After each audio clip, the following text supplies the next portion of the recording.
Diversity tool. For some reason, the AC manifold gauge knobs, they crack. And to fix that problem, all you need is a can, not the can, the top, and a Phillips head screwdriver, and your problem solved. Now, if you don't mind your gauges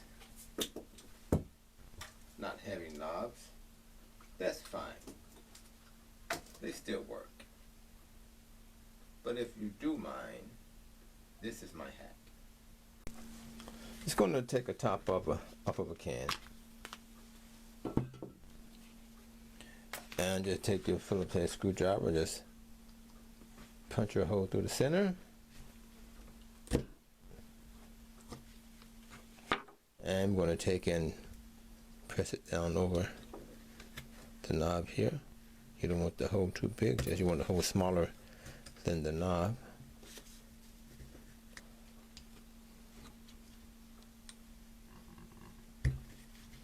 You're back in business. Diversity tool. AC manifold gauge knob hack.